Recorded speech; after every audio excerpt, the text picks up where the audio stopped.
Fifaliana ho any miarabantsika tsirairay avy indray amin'ny anaran'i Jesosy ary manonona ny fiadanan'ny Tompo ho aminao sy ny ankohonanao.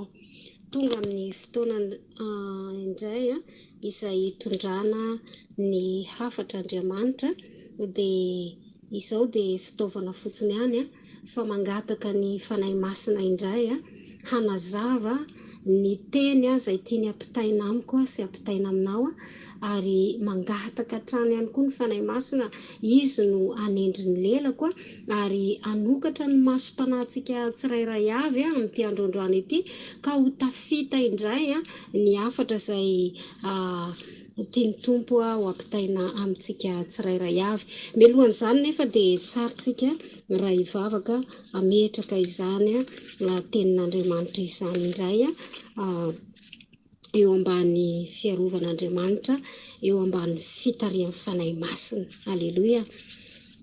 Ry Andriamanitra ray zanaka fanahy masina dia mbola tsy mitsahatra izay misaotra manome voninahitra ny anaranao, manandratra ny anaranao, mitsaoka anao, mandohalika eto anatrehanao indray izay Andriamanitra, ianao izay eo amin'ny seza fiandriananao, ilay tompony tompo sy mpanjakan'ny mpanjaka, ianao ilay Andriamanitra avo indrindra, Andriamanitra atahoranay no mbola omenay voninahitra. Ankehitriny dia misaotra betsaka anao ny amin'ny fitiavanao sy famindramponao raha mbola nomenao izao tombon'androm-pahavelomana izao indray Jesosy, afaka hapita ny hafatra izay tianao ampitaina aminay tsirairay avy. Izahay dia fitaovana fotsiny ihany fa aoka mihitsy ianao no hanendry ny lelanay, mitenena Tompo fa voninkaino anao izahay, tsinitsinina izahay, tsy mendrika izay. Mety hoe misy zavatra nataonay tsy mifanaraka tamin'ny sitraponao, nampalahelo anao fanahy masina dia hifonako eto anatrehanao izany, mamindrafo aminay, mamelany helokay. Mila ny teny avy aminao izay, mila fampianarana marina avy aminao izay Jehovah Andriamanitra tsara indrindra. Makasitraka fanahy masina amin'ny anaran'i Jesosy Kristy avy any Nazareta, nanaovako sy nandrahatako izany vavaka izany. Aleloia. Amen. Ny tenin'Andriamanitra izay entinao antsika dia mikasika ny fahatahorana an'Andriamanitra. Amarintsika amin'ny alalan'ny tenin'Andriamanitra izany atao amin'ny Salamo fahatelo amby telopolo dia ny andinin'ny fahavalo izay mivaky toy izao amin'ny anaran'i Jesosy. Salamo fahatelo amby telopolo ny andinin'ny fahavalo. Aoka hatahotra ny Jehovah ny tany rehetra, aoka hangovotra eo anatrehany ny mponina rehetra amin'izao tontolo izao. Ary mbola tohizantsika ihany atao amin'ny Salamo fito amby efapolo dia ny andinin'ny faharoa izay mivaky toy izao amin'ny anaran'i Jesosy. Fa Jehovah no avo indrindra ka tokony atahorana mpanjaka lehibe ambonin'ny tany rehetra izy. Aleluia. Jehovah no mpanjaka lehibe ambonin'ny tany rehetra, izy no tokony ho atahorana. Itsika mpanaradia an'Andriamanitra, zanak'Andriamanitra, dia tena tokony hoe hanana tahitra an'Andriamanitra eo amin'ny fiainantsika andavanandro, eo amin'ny androm-piainantsika rehetra. Raha tena hoe zanak'Andriamanitra marina dia tokony hanana tahitra an'izany Andriamanitra izany, satria izy no Jehovah fa Jehova no avo indrindra no tokony atahorana. Izy ilay mpanjaka, ilay Andriamanitra lehibe, ilay Andriamanitra Isaka, Andriamanitra Abrahama, ilay izay mbola Andriamanitra tsika hatramin'izao, no tompoitsika sy mena voninahitra. Noho izany dia izy no tokony atahorantsika. Ny tsika tsirairay avy dia tokony hanana taritra an'Andriamanitra. Ary raha novakiana tao amin'ny Salamo 7:30 dia ny 9:9 averiko vakiana amin'ny anaran'i Jesosy: aoka hataritra ny Jehova ny tany rehetra. Izany hoe ny tany rehetra, ny olombelona rehetra dia tokony hanana taritra an'Andriamanitra ihany koa. Aoka hangovotra eo anatrehany ny mponina rehetra amin'izao tontolo izao. Tokony ho feno taritra an'Andriamanitra ary hangovotra ny mponina eran'izao tontolo izao, satria lehibe zany Andriamanitra zany. Zany anarana izany, anarana mahery zany, anaram-boninahitra zany. Aza mieritreritra tsika hoe ireny filoham-pirenena na mpanjaka reny ny tena hoe tokony ho atahorantsika. Eny amin'ny maha olombelona dia ilaina ny fahendrena, manaja anazy ireny. Fa kosa mbola ambony noho ireny ny Andriamanitra izay toriana aminao androany.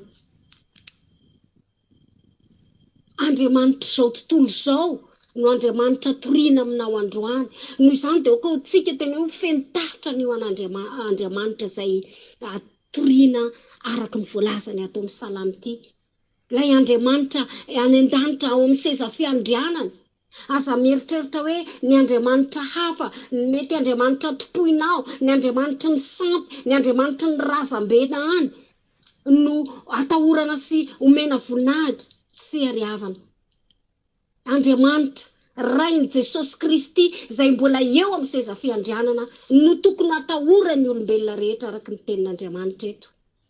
No tokony omentsika voninahitra, no tokony andriantsika. Eto dia miteny amiko sy aminao Andriamanitra. Tena manana tahotra an'Andriamanitra ve ianao? Voalohany indrindra aloha dia apetrako amin'izay rehetra efa mpanara-dian'Andriamanitra ity teny ity. Ho apetrako amin'ny mpanompon'Andriamanitra tsy hakanavaka ity teny ity amin'ny fahatahorana an'Andriamanitra.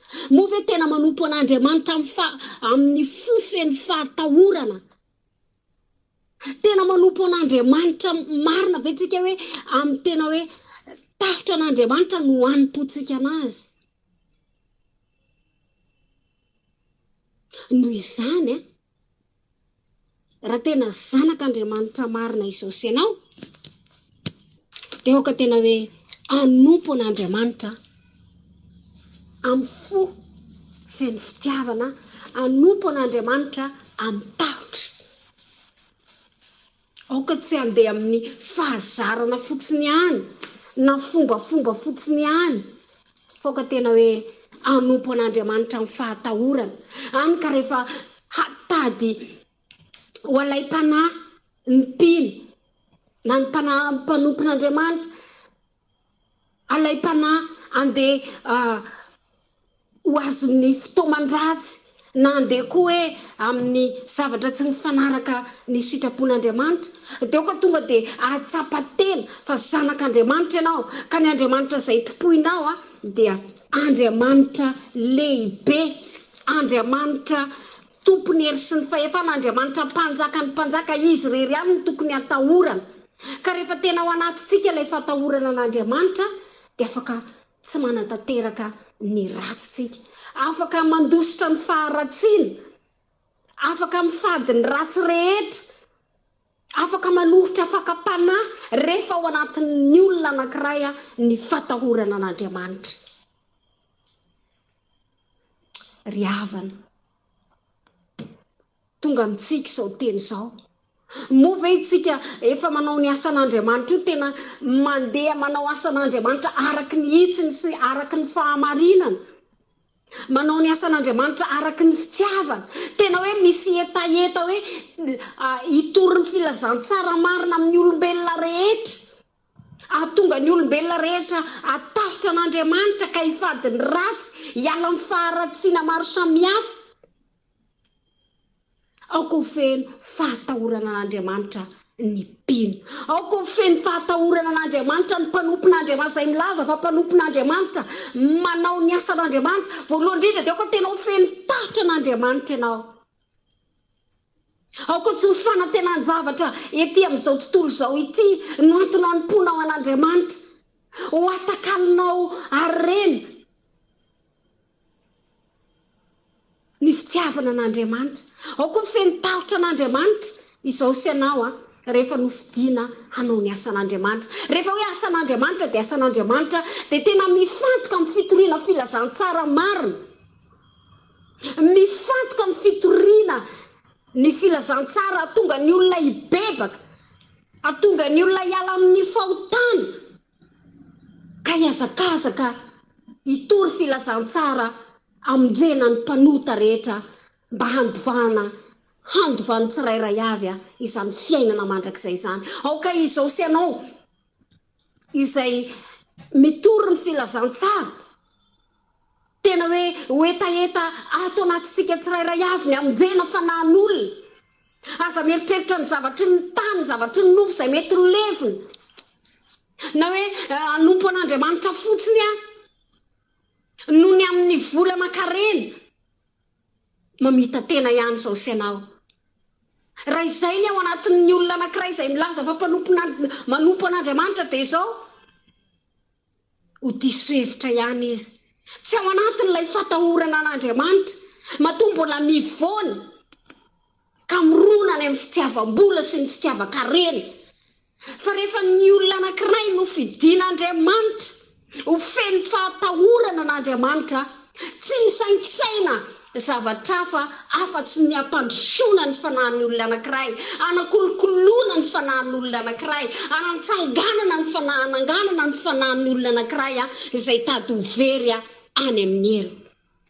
Aoka tena ho zava-dehibe eo amintsika izay milaza fampanompon'Andriamanitra, na koa hoe irak'Andriamanitra, na koa hoe mpanaradian'Andriamanitra. Nofidian'Andriamanitra izao sy ianao, hitory ny filazantsara marina noho ny fatahorana an'Andriamanitra, satria ho avy ny fotoana izay hitsaran'Andriamanitra ny olona tsirairay avy manerana izao tontolo izao tsy hakanavaka. Ho tonga ny fahatezeran'Andriamanitra, tsy maintsy ho adinina izao sy ianao hoe move tao anatiko sy tao anatinao izany hoe fatahorana an'Andriamanitra izany. Tena nanompo an'Andriamanitra tao anatin'ny fatahorana an'Andriamanitra ve izao sy ianao? Ry havana, mbola fotoana mety izao, aza tao fahazarana na fombafomba ny fanompona an'Andriamanitra. Mbola afaka misafidy izao sy ianao, tena hanompo ilay Andriamanitra ve? Ilay Andriamanitra izay nahary amin'izao tontolo izao. Aoka tsy hanan'Andriamanin-kafa ianao, afa-tsy ny Andriamanitra izay voalaza eto amin'ny tenin'Andriamanitra. Ho averiko vakina amin'ny anaran'i Jesosy. Salamy 7:30 amin'ny anaran'i Jesosy. Aoka hatahitra ny Jehovah ny tany rehetra, aoka hangovotra eo anatrehany ny mponina rehetra amin'izao tontolo izao. Aoka hangovotra eo anatrehan'Andriamanitra ny mponina.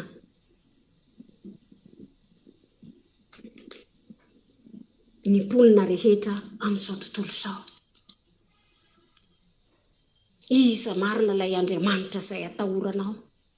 Iza ilay Andriamanitra izay atahoranao? Ilay Andriamanitra, izay Andriamanitra efa Andriamanitra Jakoba, Andriamanitra Abraham, no mbola Andriamanitrintsika, izay topointsika, ilay Andriamanitra mbola eo amin'ny seza fiandrianana, Andriamanitra rain'i Jesosy Kristy, no Andriamanitra atahorantsika sy omentsika voninahitra. Alleluia. Fa Jehova no avo indrindra ka tokony atahorana. ry havana zanak'Andriamanitra marina ve ianao? Aoka atahotra an'Andriamanitra ianao. Raha vao mitady andeha amin'ny lalan-diso ianao na andeha amin'ny fampianarana tsaraky ny sitrapon'Andriamanitra ianao dia aoka ho feno tahotra. Aoka ho feno tahotra an'Andriamanitra izay efa notompoinao. Dia ilay Andriamanitra rain'i Jesosy Kristy aoka hanana tahotra an'Andriamanitra itsika tsirairay avy. Ny olona rehetra manerana izao tontolo izao aoka ho feno tahotra an'Andriamanitra. Manomboka izao mety mbola manana andriamanin-kafa ianao, mbola miainao anatin'ny andriamanitra ny sampy ianao. Mety miteny ianao hoe ka io anie mahavonjy anahy e, io anie ny nanampy anahitra amin'izay.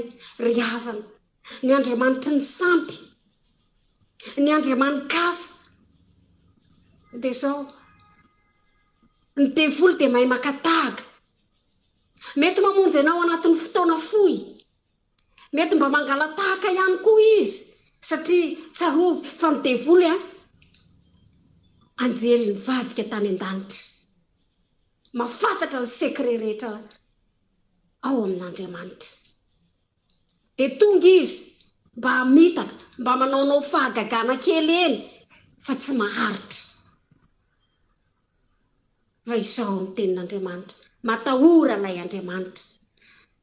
Rehefa ao anatinao ilay tahotra an'Andriamanitra, tsy afaka ny andeha hanota intsony ianao. Rehefa ao anatinao ny fatahorana an'Andriamanitra, tsy afaka mandeha amin'ny filan-dratsy sy ny fijangajangana intsony ianao.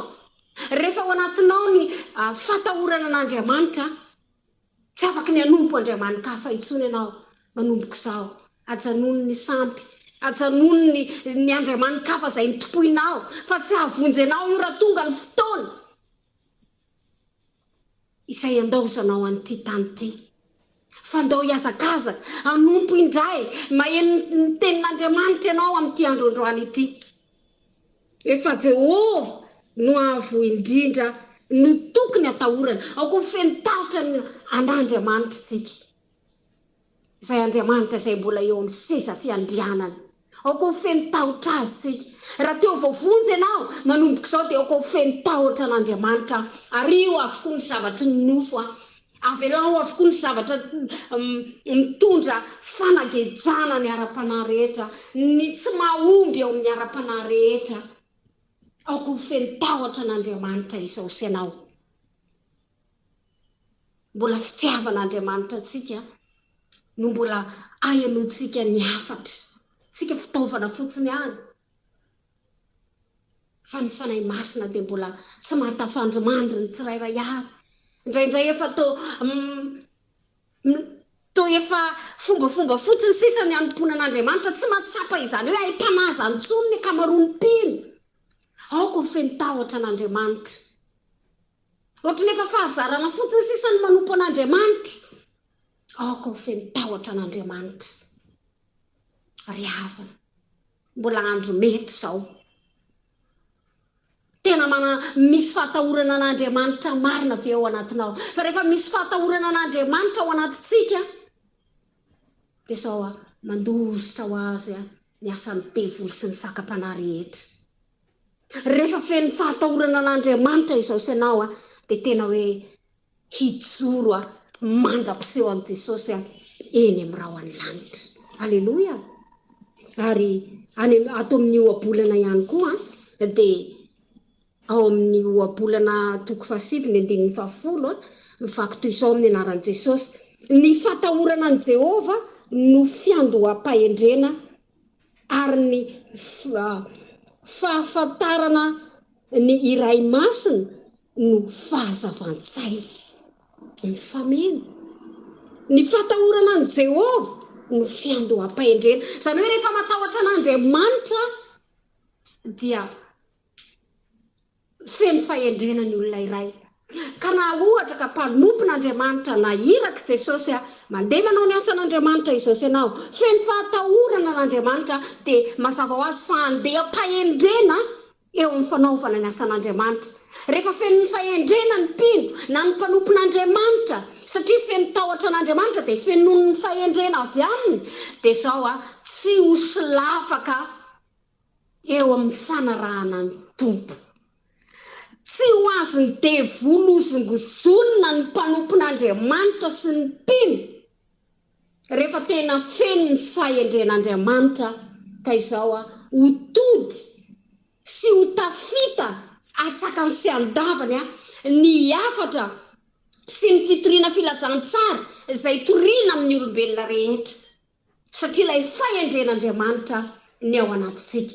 Ka raha teo feno ihany koa izany hoe fahendren'Andriamanitra izany dia aoka ho feno tahotra an'Andriamanitra hoe iza marina ilay Andriamanitra topoiko. Misy tahotra ny Andriamanitra izay topoitsika io ve tsika? Raha feno tahotra an'Andriamanitra izay topoitsika io tsika dia izao ho feno fahendrena. Hanana fahendrena avy amin'Andriamanitra dia izy no anolo-tsaina. Andriamanitra rery ihany no afaka anolo-tsaina. Rehefa feno fahendrena ny mpanompon'Andriamanitra na ny mpino dia izao